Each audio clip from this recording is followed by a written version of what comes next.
1 kilogram dalam tangan saya ini bernilai sekitar RM500,000 6 bulan lepas. 1 kilogram yang sama pada hari ini sudah pun berharga sekitar RM583,000 dan katakan saya ingin jual 1 kilogram ini kepada Public Gold.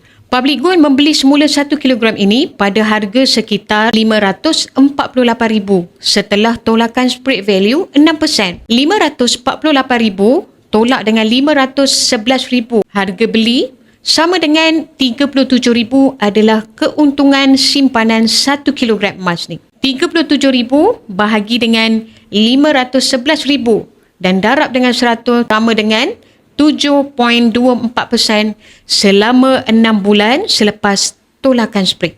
Tuan-puan, keuntungan ini tidak memerlukan tuan-puan untuk membuat apa-apa sekalipun. Tuan-puan hanya perlukan pastikan emas ini disimpan di tempat yang selamat seperti dalam peti besi atau sewa safety deposit box. Simpanan selama 6 bulan masih belum cukup tempoh untuk tuan-puan membayar zakat. Berbeza jika tuan-puan beli emas 1 gram pada bulan Januari dengan harga RM409. Jika tuan-puan menjual emas 1 gram hari ini, setelah tolakan spread value 9%, tuan-puan akan dapat sekitar RM540. Keuntungan sekitar RM131. Di sini, tuan-puan boleh nampak, dari sudut pelaburan emas, tuan-puan perlukan gram emas yang lebih besar seperti gold bar 250 gram dan 1 kilogram. Tetapi, jika bajet belian emas anda kurang daripada ini, tuan-puan adalah seorang penyimpan emas. Dan penyimpan emas yang berjaya adalah apabila mereka menyimpan secara konsisten. Public Gold sudah pun bertapak di Malaysia selama 17 tahun. Dan tak ada satu orang pun daripada 2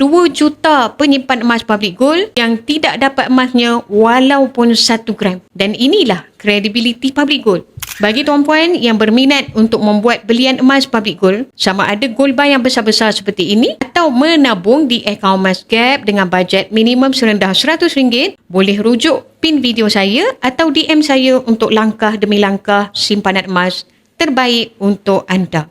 Silakan tuan-puan.